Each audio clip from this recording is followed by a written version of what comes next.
A very good morning, friends. Today we are going to study about the strength of materials. In strength of materials, the first topic is properties of material. Today we are going to learn.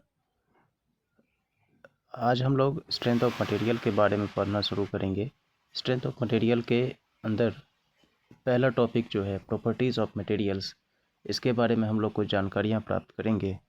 उससे पहले कि हम लोग देखते हैं कि strength of material का मतलब क्या होता है, means what does strength of material means. तो ये जो टॉपिक है वो हमारा स्ट्रेंथ ऑफ मटेरियल से रिलेटेड है।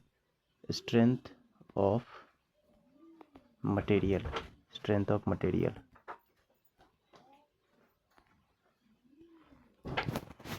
अगर हम स्ट्रेंथ ऑफ मटेरियल की डेफिनेशन की बात करें तो it is the ability, how it can be defined as it is the ability, it is the ability of a material to withstand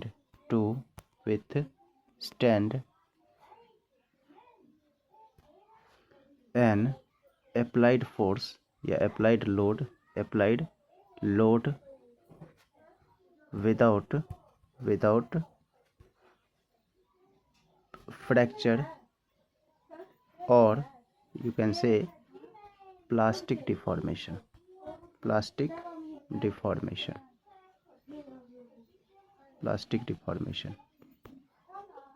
Here two word is very important. Let me change the color. आज हम लोग colour change करते हैं pen का। यहाँ पे दो point important है। पहला पॉइंट है कि एबिलिटी ऑफ ए मटेरियल। ये क्या है?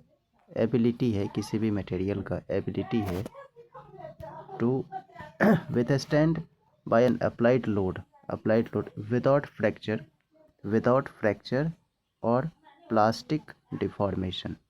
अभी हम लोग बात करेंगे, समझेंगे कि फ्रैक्चर क्या होता है और प्लास्टिक डिफॉर्मेशन क्या होता है।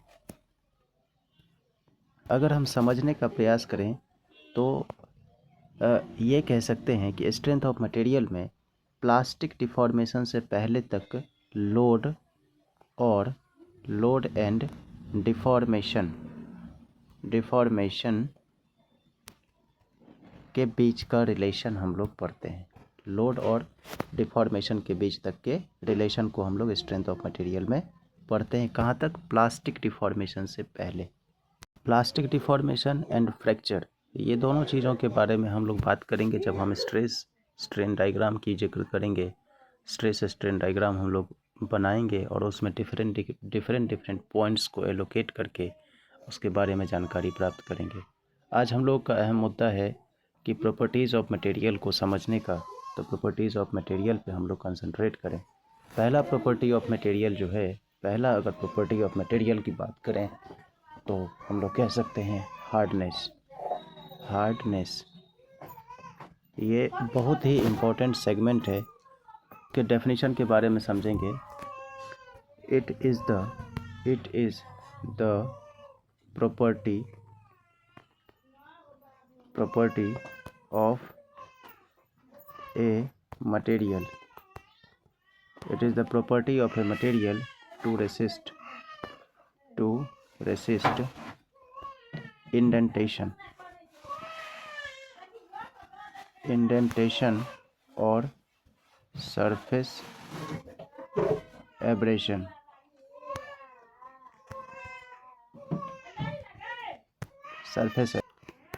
Surface abrasion means scratch on the surface,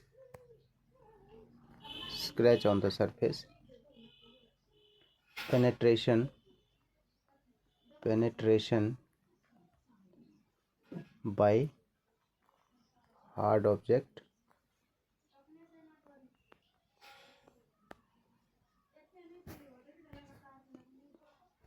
it is the property of a material to resist indentation or surface abrasion, scratch on the surface and penetration by a hard material।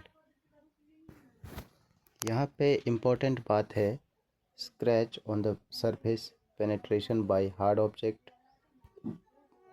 और indentation, resistance to indentation और surface abrasion, ये हमारे लिए important point है समझने के लिए, याद रखने के लिए। मतलब कोई भी मटेरियल जितना हार्ड होगा, उसकी हार्डनेस जितनी ज़्यादा होगी, उसका सरफेस वियर कम होगा, सरफेस का वियर कम होगा, उसका वियर रेसिस्टेंस ज़्यादा होगा, पेनेट्रेशन रेसिस्टेंस ज़्यादा होगा। दूसरा आता है दूसरा इसकी प्रॉपर्टी है, उसको कहते हैं मेलेबिलिटी।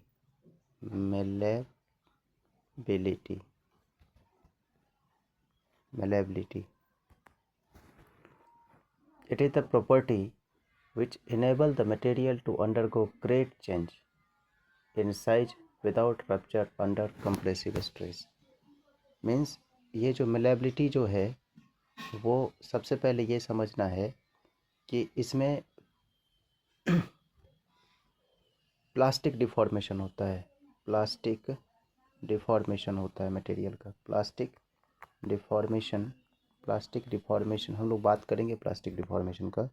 प्लास्टिक डिफॉर्मेशन होता है मटेरियल, प्लास्टिक डिफॉर्मेशन।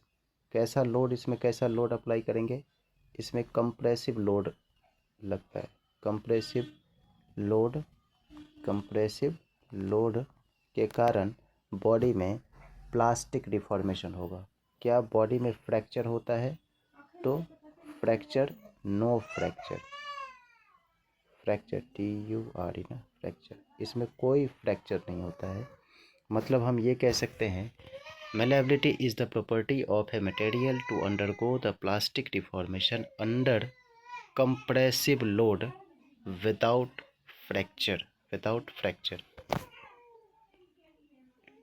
जैसे कि अगर हम थोड़ा सा पिक्चर से देखने का कोशिश करें, ये कोई हमारा मटेरियल है, तो इस पर हम कंप्रेसिव लोड लगा रहे हैं, कंप्रेसिव लोड अगर हम इस पर लगाएं, कंप्रेसिव लोड अगर P क्वांटिटी का कंप्रेसिव लोड लगाएं, तो ये कैसा बन जाएगा, कुछ इस तरह का मटेरियल बन जाएगा। तो ये जो चेंजेस हुए हैं, ये चेंजेस किसके कारण से हुए हैं? malleability के कारण से। मतलब हम लोग उसको पीट करके एक पतले चादर के रूप में बना दिए।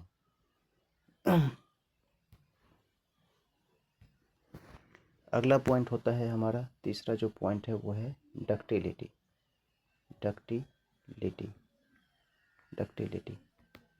डक्टिलिटी में भी हम लोग क्या करते हैं? Ductility is the property of a material which permits a material to be drawn out longitudinally due to reduce in section।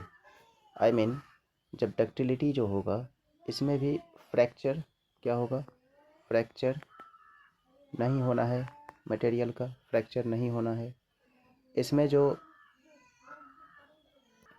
Material को हम लोग वायर की तरह ड्रॉ कर सकते हैं, can be material can be drawn as a wire। Material को हम लोग वायर की तरह ड्रॉ कर सकते हैं। इसमें जो लगने वाला लोड होगा, इस पर अगर लगने वाला जो लोड होगा, वो क्या होगा? टेंसाइल लोड होगा। अब ध्यान देने वाली बात, इम्पॉर्टेंट बात एक है, malleability और डक्टिलिटी के बीच में क्या डिफरेंस है। malleability और डक्टिलिटी के बीच में क्या डिफरेंस है, ये बहुत ही ज़्यादा इम्पोर्टेंट पॉइंट होता है। यहाँ पे हम लोग कैसा लोड लगाते हैं? कंप्रेसिव लोड लगाते हैं। यहाँ पे कैसा लोड लगाते हैं? टेंसाइल लोड लगाते हैं। पहला डिफरेंस। दूसरा डिफरेंस, malleability में मटेरियल का जो एक्सटेंशन होगा, मटेरियल का जो एक्सटेंशन होगा वो ऑल डायमेंशन में होता है। Extension in all dimension, material extension in malleability is in all dimension, while this in ductility the material dimension extension is taking place only longitudinally, only in one direction। इसमें जो material का extension होगा वो कैसा होगा? Longitudinally होगा। कैसा होगा? लॉन्गिट्यूडनली। इसमें जो मटेरियल का एक्सटेंशन जो होगा, आई मीन मेलेबिलिटी मटेरियल का एक्सटेंशन कितना होगा, ऑल डायमेंशन, ऑल डायरेक्शन या ऑल डायमेंशन, ऑल डायरेक्शन या फिर ऑल डायमेंशन। मेलेबिलिटी में मटेरियल का एक्सटेंशन सारे डायरेक्शन में हो सकता है, हो नहीं सकता है, होता है। और डक्टिलिटी में यूनी डायरेक्शनल मटेरियल में एक्सटेंशन होती है। और इम्पोर्टेंट पॉइंट क्या क्या है, जैसे इधर मेलेबिलिटी है, इधर डक्टिलिटी है। अब कुछ समानता की बात कर ले, मतलब इक्वलिटी की बात कर लें, तो इसमें भी क्या होता है, मेलेबिलिटी में भी क्या होता है, हाई डिग्री ऑफ इलास्टिसिटी नहीं होता है, हाई डिग्री ऑफ प्लास्टिसिटी होता है। हाई डिग्री ऑफ इलास्टिसिटी ना तो मेलेबिलिटी में होगा और ना ही डक्टिलिटी में होगा। अगर हम डिग्री ऑफ इलास्टिसिटी की बात करें, इलास्टिसिटी की बात करें, तो ये कैसा होगा, लो डिग्री ऑफ इलास्टिसिटी होगा। यहाँ पर भी लो डिग्री ऑफ इलास्टिसिटी होगा, यहाँ पर भी लो डिग्री ऑफ इलास्टिसिटी होगा। यहाँ पर भी हाई डिग्री ऑफ प्लास्टिसिटी होगा, हाई डिग्री ऑफ प्लास्टिसिटी होगा। यहाँ पर भी हाई डिग्री ऑफ प्लास्टिसिटी होगा, हाई डिग्री ऑफ प्लास्टिसिटी होगा। अगला पॉइंट है हम लोग को समझने के लिए elasticity.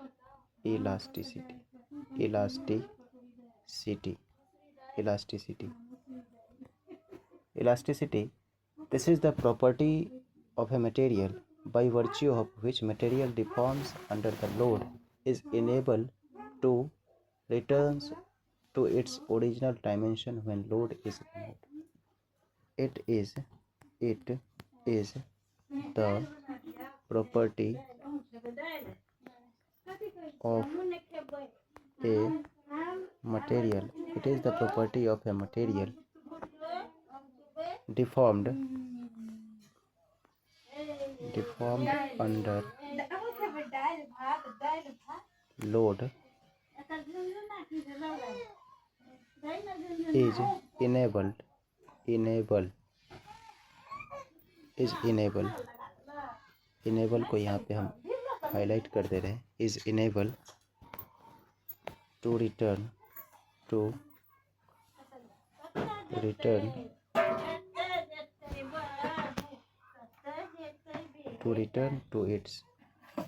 its original dimension when the load removed। यहाँ पे हम लोग लोड रिमूव्ड को हाईलाइट कर रहे हैं, ओरिजिनल डायमेंशन को हाईलाइट कर रहे हैं और रिटर्निंग को भी हम लोग हाईलाइट कर रहे हैं। मीन्स यहाँ पे समझने की क्या बात है, elasticity is the property of a material deformed under load is enabled to return to its original dimension when the load is removed। जैसे कि हम समझने का अगर कोशिश करें, ये हमारा कोई मटेरियल है, इस पे हमने क्या किया, लोड लगाया, पी लोड लगाया। इसका डायमेंशन अगर इसका डायमीटर डी है और इसका लेंथ अगर एल है, लोड पी लगने के बाद इसका डायमेंशन चेंज कैसा हो, इसका डायमेंशन क्या हो जाएगा, कुछ इस तरह से हो जाएगा, कुछ इसकी लेंथ में क्या हो जाएगी, बढ़ोतरी हो जाएगी। लेकिन जब इस पी लोड को हम लोग हटा देंगे तो वापस से ये अपने ओरिजिनल डायमेंशन में आ जाएगा, मतलब इसका जो डी है, अगर हम इसको थोड़ा अच्छे से देखें, ये जो change dimension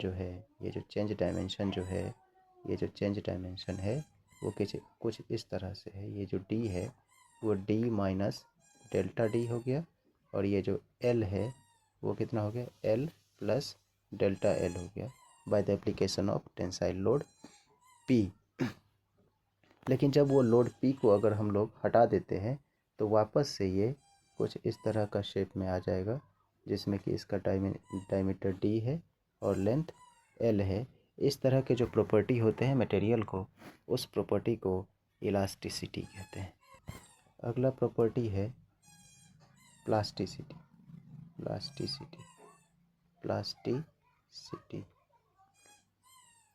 plasticity the property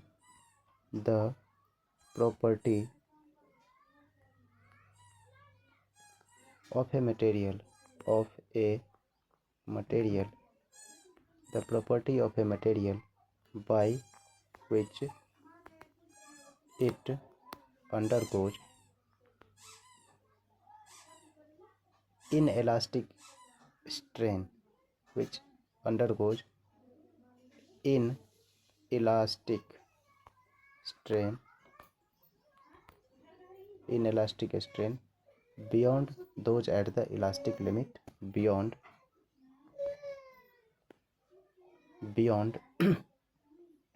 those at the plastic limit, beyond those at the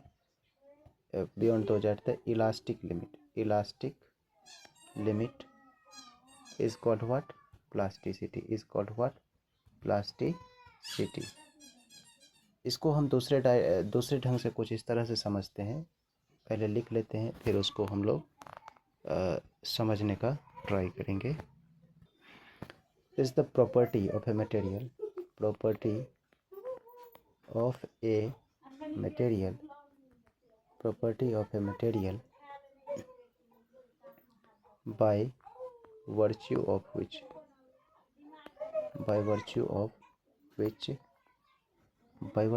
which material cannot return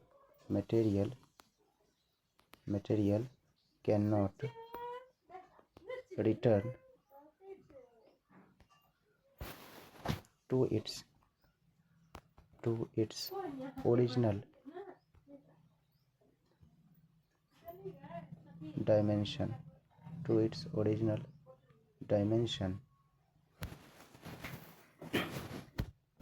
when the load is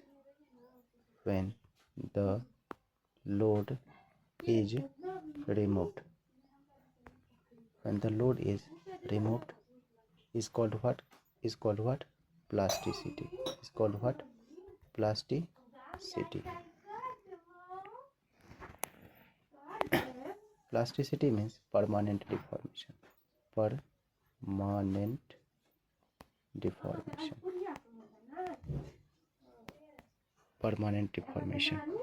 Let's learn plasticity again. The property of a material by which it undergoes inelastic strain. हम लोग थोड़ी देर बाद समझेंगे कि elastic strain क्या होता है और इनइलास्टिक स्ट्रेन क्या होता है।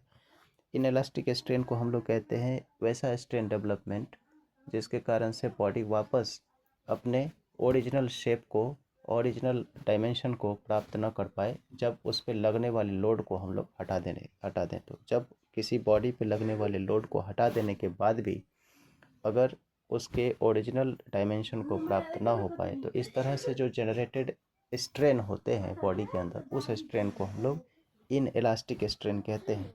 जो इनइलास्टिक स्ट्रेन जो होती है ना बॉडी में, वो इलास्टिक लिमिट के बाहर होता है, बियॉन्ड द इलास्टिक लिमिट होते हैं।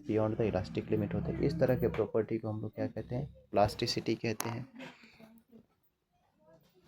एक दूसरा इसी का definition, the property of a material by virtue of which material can not return to its original dimension, by which the material cannot return to its original dimension when the load is removed। मतलब अगर load को हम लोग remove कर दें तो body अपने original dimension को प्राप्त नहीं करेगा। इस तरह के प्रॉपर्टी को हम लोग क्या कहते हैं? प्लास्टिसिटी।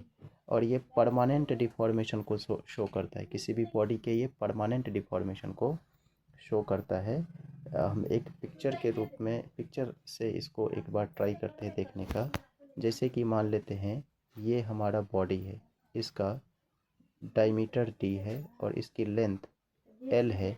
इस पर अगर हमने कोई लोड P लगा दिया, P लोड लगाने के बाद पता चला कि इस बॉडी का जो चेंज, डायमेंशन का जो चेंज हो गया वो कुछ इस तरह से हो गया, कुछ इस तरह से हो गया, कुछ इस तरह से हुआ, जिसमें इसके डायमेंशन, डायमीटर का जो चेंज है d माइनस डेल्टा डी हो गए, और लेंथ का जो चेंज हो गया l प्लस डेल्टा एल हो गया। जब हम लोड लगाए तो डायमीटर का change d minus delta D हुए और लेंथ में change l plus delta L हुए। लेकिन अगर इस लोड को जो लोड हमारा P है, उस लोड को अगर हम हटा देते हैं तो इसका डायमेंशन, अगर लोड को हम लोग हटा देते हैं तो इसके जो डायमेंशन है वो वापस से d नहीं होके ये d माइनस डेल्टा डी पे रुक गया और l प्लस डेल्टा एल पे रुक गया।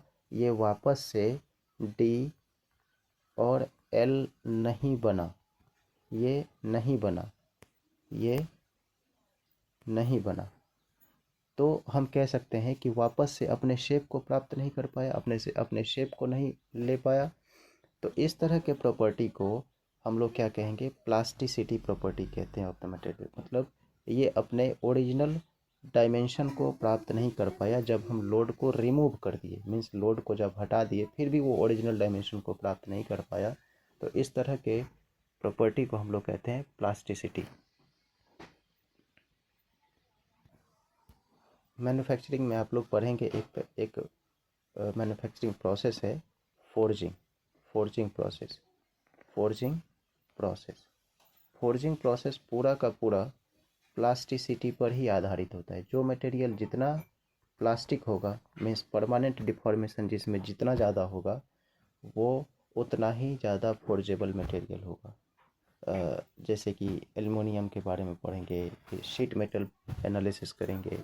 ये सब चीज़ फोर्जिंग प्रोसेस है। ये सब जो शीट मेटल एनालिसिस है या फोर्जिंग प्रोसेस है, जिसमें हम लोग rolling, extrusion, hot rolling, cold rolling, ये सब के बारे में पढ़ते हैं। ये सब चीज़ें जो है वो आपका प्लास्टिसिटी पे ही डिपेंड करता है कि जो मटेरियल जितना ज़्यादा प्लास्टिक होगा वो मटेरियल उतना ही ज़्यादा फोर्जेबल होगा। अगला प्रॉपर्टी है brittleness.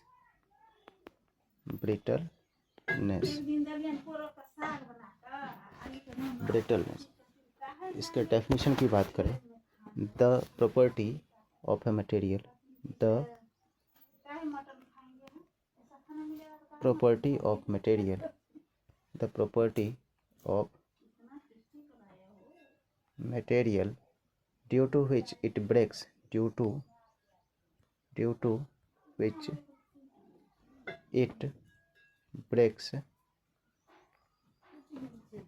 it breaks under the load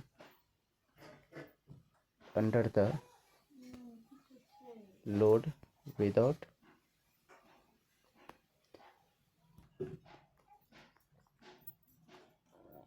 permanent deformation.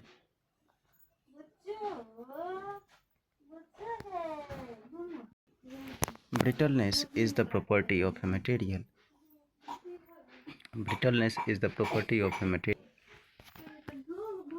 Due to which material breaks under the load without permanent deformation. मतलब ये हुआ कि ब्रिटलनेस किसी भी मटेरियल का वो प्रॉपर्टी है जिसमें वो परमानेंट डिफॉर्म होने के पहले ही टूट जाता है। बॉडी क्या हो जाएगा, मटेरियल क्या हो जाएगा, ब्रेक कर जाएगा, टूट जाएगा। परमानेंट डिफॉर्मेशन होने के पहले ही बॉडी क्या हो जाएगा, ब्रेक कर जाएगा।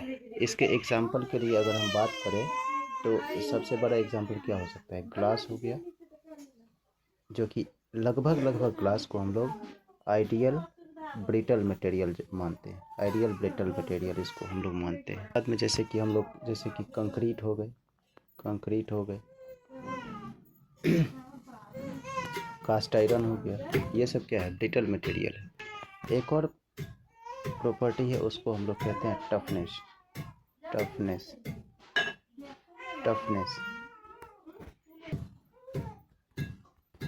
It is the property, it is the property of a material, it is the property of a material which enables it to absorb energy without fracture,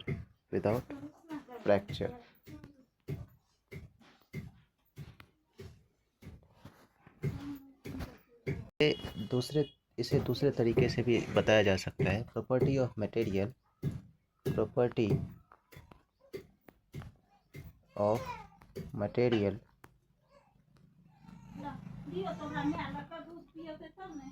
to resist fracture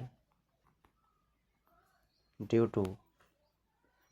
to high impact loading.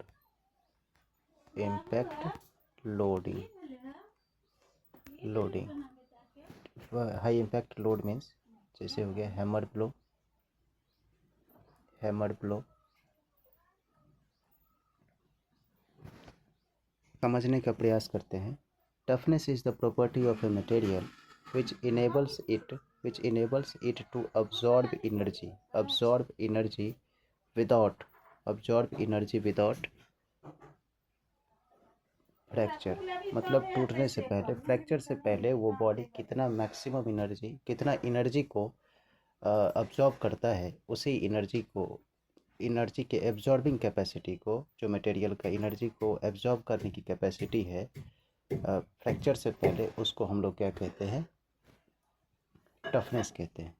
उसी चीज़ को दूसरे भाषा में हम लोग ऐसे भी कह सकते हैं, the property of a material to resist fracture due to high impact loading. जैसे कि हाई इम्पैक्ट लोडिंग की बात करें तो क्या हो सकता है? हैमर ब्लो हो सकता है। ये हैमर ब्लो